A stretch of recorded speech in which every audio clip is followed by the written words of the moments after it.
guys, it's Justine here from I Should Read That, and today I'm going to do my July wrap-up. And the month of July was an interesting one. I feel like I'm always saying that every reading month is an interesting one, but there is a very different reason this month. I managed to read 7 books, which is a little bit below average, but one of these in particular was quite long, and I rated these books between 5 stars and 1 star.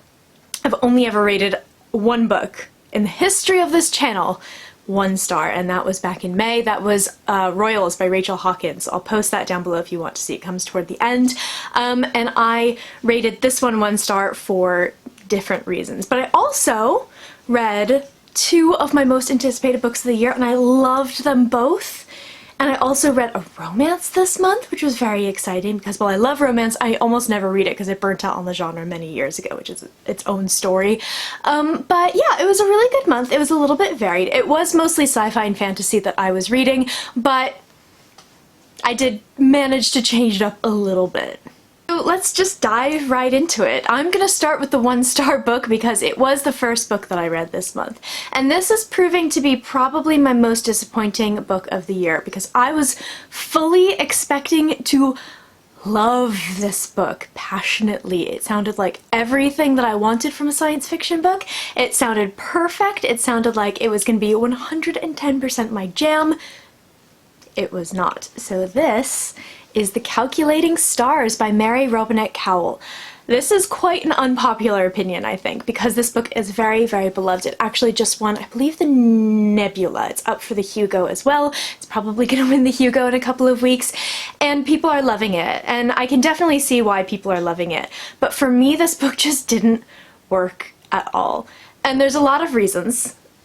Tell me if you want a full review of this. It'll mostly be ranting, and I don't think that's necessarily fair, but I do have a lot to say about this book. I'm going to keep it short here, but let me know if you want that. Basically, this book takes place in an alternate version of 1950s America, where a meteor strikes near Washington, D.C. and triggers a global climate change crisis. We're gonna have to evacuate Earth and get to the moon. But it's the 1950s.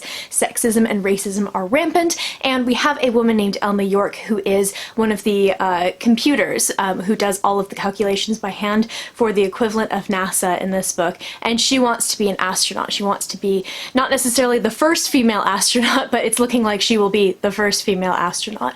And it's, as I said, like, sexism is holding her back, her issues with anxiety are holding her back, but she desperately wants to achieve this.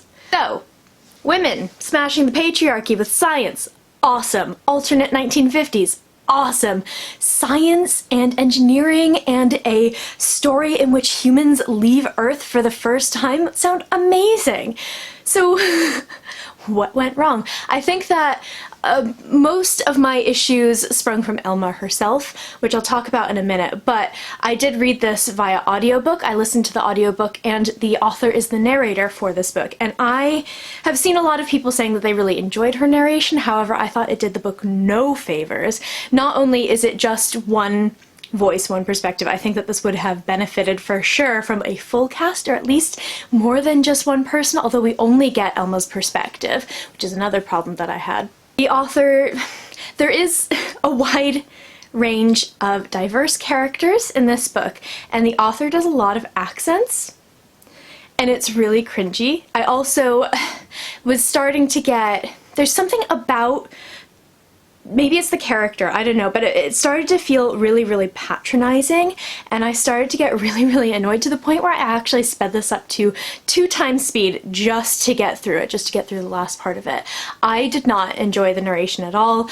I really desperately wanted to love Elma, and I really wanted to love the other characters, and I really liked the other women that she encounters, especially the other computers and the other lady pilots, but we didn't get their perspective, and I feel like this book again really would have benefited from having more points of view because Elma got really boring really fast. I think my problem with her is that she is one of those characters that I really dislike but is masquerading as a character that I love, so I felt kind of deceived.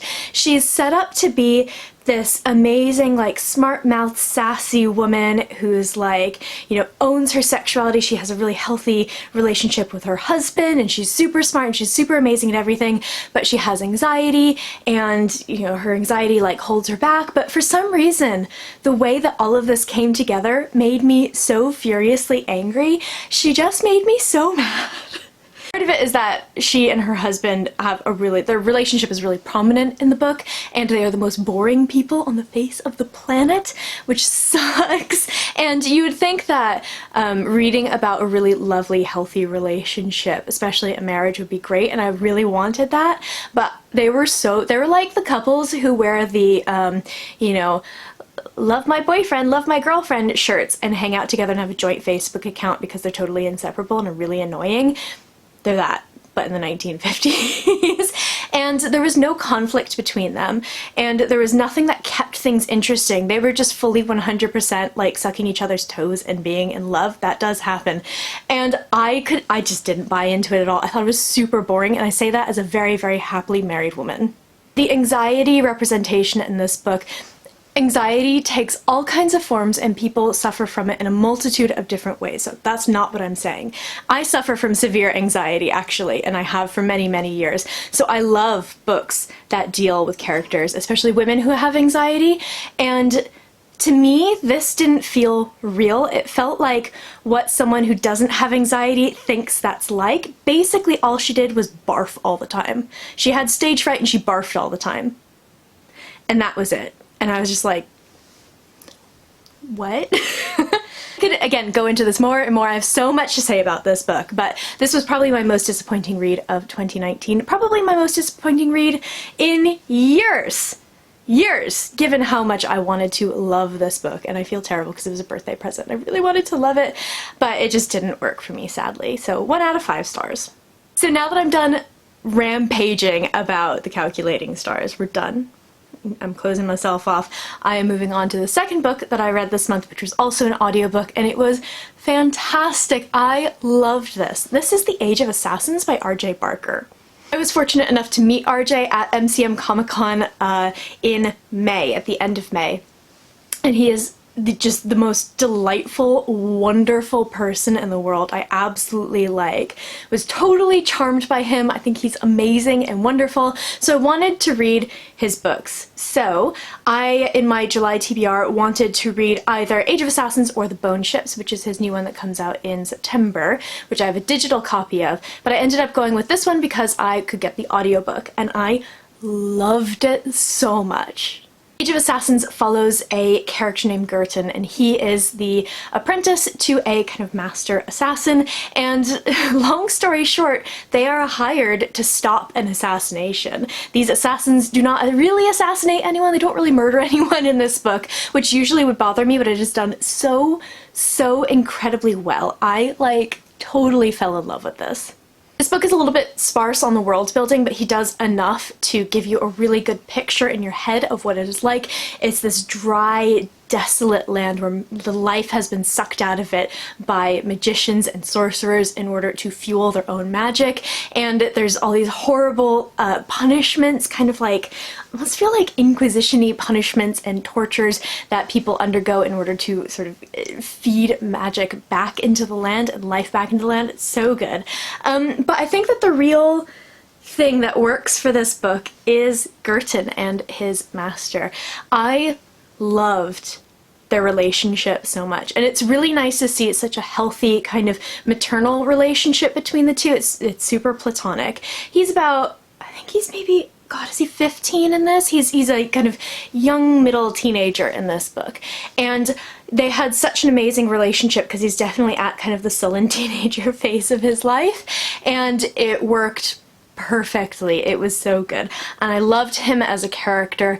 He was so incredibly human, but he's also this amazing, totally kick-ass assassin, and he does have a club foot, he does have this disability, and people really underestimate him, and I feel like RJ does an amazing job of giving you the satisfaction of seeing him turn people's expectations on their head and just basically kicking the crap out of them. It's awesome. I just enjoyed this so so much. It's a rollicking adventure. It is a great audiobook. It's Joe Jameson who does this, who also does a lot of fantasy books, and he was just phenomenal. I loved this experience so much. I'm actually going to get the second book on audio, which is The Blood of Assassins, and I can't wait to dive into that. I gave this 4.5 out of 5 stars. It's so much fun. If you love assassin stories, you gotta get this. And I moved from sci-fi and fantasy into romance, so I read The Lady's Guide to Celestial Mechanics by Olivia Waite. I read this on my Kindle, and I had heard kind of rumblings about this book because I love the title. It's one of my favorite titles, and I love the cover as well, which is probably right here right now. And I had it kind of in the back of my mind, and then my friend Sarah read it and she loved it and she was raving about it, so I ended up picking it up. It's on sale for Kindle, and so I decided to kind of read it and have it be a little bit of a break from my next book, which I was in the middle of when I read that, and it was perfect. I absolutely loved it. The Lady's Guide to Celestial Mechanics follows two women, the first being Lucy, and she is the daughter of a prominent astronomer, and she's kind of taken over almost like the astronomer admin in his life. She responds to his correspondence, she does all of his calculations, she does a lot of the observations, and at the beginning of the book he has just passed away, so she's feeling a little bit lost. And as she has been responding to all of his correspondence, she gets a letter one day from a woman named Catherine, who is a countess, who was married to a very prominent, I think he was also an astronomer, a scientist, and she's a patron of this particular sort of scientific society, and she asks Lucy if through her father's correspondence she would know of anyone who could translate this great work of a French astronomer, and Lucy's like, well, hell yeah, I can do that. So basically she packs up her bags and shows up on this woman's doorstep, and they sort of begin this relationship. Lucy's definitely the character that I think of in terms of sort of traditional historical fiction heroine. She's super sort of feisty and she knows what she wants.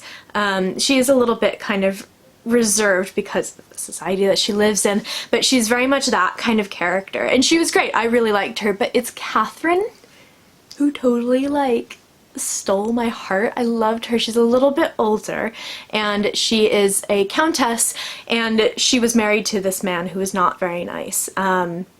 And she basically followed him on all these expeditions, and she, instead of sort of participating in a lot of the science like Lucy probably would have wanted to do, she observed and she kind of took care of things, but she also took up this hobby of embroidery, and she does this beautiful embroidery. It's kind of her love language, and it's just so wonderful and it's so well done, and I totally fell in love with this book. If you like historical fiction, or historical romance even, but even if you don't, and you're interested in a lesbian romance, I would highly recommend this book. It's so lovely and it's so nice, and I just I absolutely adored it. There are just some moments in this book that are wonderful, and they're some of my favorite things in romance, and just 4.5 out of 5 stars. I loved it so much.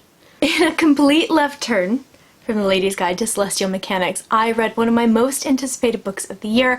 I have already done a full review for this book, which I will link down below and you can check it out, so I'm not going to say a huge amount here, but I read The Dragon Republic by R.F. Kuang, which of course is the sequel to The Poppy War, which you may know, I shout loud and proud, that was my favorite book of 2018. I adored The Poppy War so much. So I had very high expectations for The Dragon Republic, and those expectations were totally met.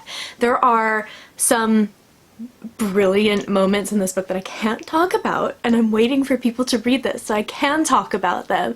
There's just it's so good, and it's exactly what you would expect from one of her books, because her books are quite dark and they're quite brutal, they're grim dark, but there are some amazing moments that just make you want to jump up on the sofa and punch the air. They're just so good. So I'm not going to say anything more about this because it's a sequel, so I feel like I can't tell you what it's about because some people won't have read the first one. But if you want to hear my thoughts on this book, go ahead and check out that review down below. I gave this 4.5 out of 5 stars. I really loved this. I've been having a little bit of trouble with YA fantasy for a while. I've not really read a huge amount of it probably since maybe the late spring, so I've not really broken that slump yet. I've obviously been reading lots of other things, but this book came in and it was a journey trying to get a copy of it. I talk about it in one of my vlogs. I bought 4 copies of this book. I currently only have 1. I talk all about it in that vlog. I'll try to find it and link it down below if you're interested. But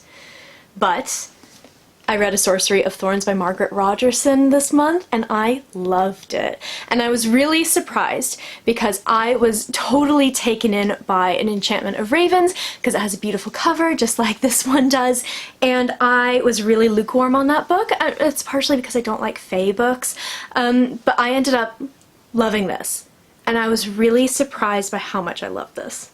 Sorcery of Thorns follows a girl named Elizabeth, and she was an orphan and she has been raised in one of the great libraries. And in these great libraries they house magical books, grimoires, but they're sentient. They have, depending on their kind of class, how they're classified, their magic power, they can either be mostly harmless or completely and totally dangerous. So one of the grimoires breaks free and ends up killing the director of the library, and Elizabeth is implicated in the crime and she is carted off to kind of meet her fate, and along the way she meets a young man named Nathaniel who is a sorcerer, but she's very reluctant to team up with him because her whole life she has been told that sorcery is evil, sorcerers are bad. So I ended up really loving this book. It gave me, I'm saying this all over the place, but I think that it summarizes it really well. It gave me serious Princess Bride vibes. Not in like the actual story itself, because the story's nothing like The Princess Bride, but in terms of the banter and like the fun language and sort of like the back and forth between the characters, especially as Elizabeth starts to come out of her shell, but also in terms of just like that feeling of absolute fun. This book is fun, and I feel like between things like, you know, The Dragon Republic and some of the other books that I read this month, I feel like I haven't read anything that was just good, pure fun in a long time. So this was great for that. I did struggle a little bit with Elizabeth because I thought that she was maybe a little bit dumb. Not to be unkind, but she didn't come across as particularly bright, and of course she is growing up in a very sheltered place and everything like that. It took her a while to kind of catch on to the real world, but I did end up really enjoying her in the end. I really like Nathaniel, who is the sorcerer, but my favorite character in this book is his demonic servant named Silas. Silas is a very starched color, sort of almost kind of like what you'd think of as like a stereotypical English butler type, but he's a demon, and he occasionally takes on the form of a very large fluffy white cat, which I'm hoping is maybe a reference to Mogget from Sabriel, because that would be amazing, because Mogget's my favorite character in Sabriel. And he's just like, his whole storyline is amazing, and I want like 12 books about Silas.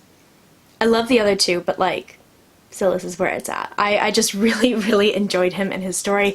I really enjoyed the magic. I love the whole magical books. I love the libraries. I just enjoyed so much of this book. It was just fun. It's the perfect like sick day book. I read this while I did have a nasty cold and I was home from work, and it was exactly what I needed at that time. I really enjoyed this. I gave this book 4 out of 5 stars. Like I said, I enjoyed the hell out of it. I wish that it was not a standalone, because I'd really love to learn a little bit more about this world and everything, but hey ho, that's fine. Next is a book by one of my favorite authors, and I actually had the chance to meet her and talk to her a little bit about this book after I read it, and I loved it. It is dark. It is real dark, but I thought that it was just phenomenal. I would love it if BookTube would talk about this author a little bit more, so I'm gonna make a valiant effort. This is All the Bad Apples by Moira Fowley Doyle. Her books tend to be, they're contemporary YA, but they have a lot of kind of magical realism elements to them. They're very dreamlike, and a lot of it serves as kind of a metaphor for other things, and I find her writing just beautiful. I love the topics that she picks, even though they are often quite dark, and I think that she's just a phenomenal author. So All the Bad Apples is a book that's framed as, I feel like I say the exact same line over and over again because it's a good line, but it is basically the history of how Ireland has treated its women, told through the perspective of this girl's family tree. So this girl named Dina is gay, and she accidentally comes out to her family, her sister and her very strict religious father, on her 17th birthday. And this kind of sparks a whole thing. They find out that her other sister, her oldest sister, has committed suicide, they think. She basically vanishes over the side of a cliff and no one can find her body, so they hold a funeral for her and everything, but Dina thinks that she is still alive, and in order to find her she has to investigate her family tree. So it starts with the beginning of this kind of curse that this family has upon them, and it starts with kind of that story way, way, way back in history with the relationship between one of their ancestors who was a peasant and her landlord, and it goes all the way through to the early 2000s. It talks about everything from those kind of the relationships in which the landlords take advantage of their tenants. It talks about abortion, it talks about rape, it talks about the mother and baby houses, which are horrible. I didn't know a huge amount about, and she talks in the author's note, which if you read this I would highly recommend you read afterwards. The last of those houses closed in the 90s, in the late 90s, which was shocking. And of course Ireland and its laws on abortion have been a huge, huge topic, and that partially inspired this book. It is so good. It is dark. It is really, really dark, but it is so incredibly good. I highly recommend you pick up her books because they're just phenomenal. A couple of content warnings. I have a full review on Goodreads, which you can check out, which has all of them, but the ones that I can remember off the top of my head are off-page rape, incestuous rape, forced pregnancies, abortion, and I believe some abuse as well. So just a heads up, it is a very dark book, but it is excellent. I gave this 4.5 out of 5 stars. I just adored this. And finally, we come to my 5-star read of the month. In my last reading vlog, talked about how I had kind of a tough week, and I was going to save this book for the Newts, which have now started in August, because it fit one of those requirements really well. But I decided to read it a bit early, and I'm glad I did because it was basically perfect. This is To Be Taught If Fortunate by Becky Chambers. I love Becky Chambers. Y'all probably know that by now if you've been around this channel for a long time. But if you haven't, if you're new here, she's one of my favorite authors. A Closed and Common Orbit has probably one of the single best storylines I've ever read in my entire life. I cry my eyes out when I read that book. I never reread books, and I'm due for a reread of her Wayfarers books because they're wonderful. I recommend them to everyone, regardless of whether or not you like science fiction, because I think there's something for everyone in her books, and just like, I love Becky Chambers. So, this novella is a standalone. It has nothing to do with her other series, and it is the story of a very small crew who have left Earth 50 years prior, and they're sending a message back. They have a question to ask of us, but they have to kind of lay out their journey in order for us to understand. It's perfect. I loved it so much. So for the first time ever, I decided to tab a book, and for how long is this? 130 pages long book? I have so many tabs in here. I just like what she writes is wonderful. What she does is she shows what humanity could be if we stopped being assholes, if we started caring for each other and our planet and the universe around us. This is what we could be. We should aim to be like Becky Chambers humans, because they're just so much better than us. They really are. And I can't gush about this book enough. It's wonderful. I don't think you get the same level of characterization as you do normally. I think that people really, when you think about Becky Chambers books, you think characters, because especially in the third one, in Record of a Spaceborne View, it's super honed in on the characters and their lives and the way that they live their lives. And this is a little bit less like that. This is much more of kind of a just linear narrative that has a plot, unlike Record of a Spaceborne View, but it still is, I mean, it's Becky Chambers as fuck. That's all I can really say. It's everything that I wanted. And it's perfect, and I wish it was longer, but it's also the perfect length. I only wish it was longer because I need more from her. I've read everything that she's published, and I'm like, I know her next book is also going to be a novella, so I'm like dying on the inside, but I also can't wait for it. I gave this 5 out of 5 stars. Of course, I loved this book so much.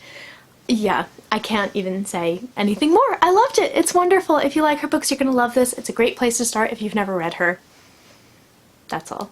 So that is it for this video. Those are all the books that I read in the month of July, and I think it was a pretty good reading month. I like it when my months are a little bit varied in terms of ratings, because I tend to be super generous. I like throw out 5-star ratings like confetti.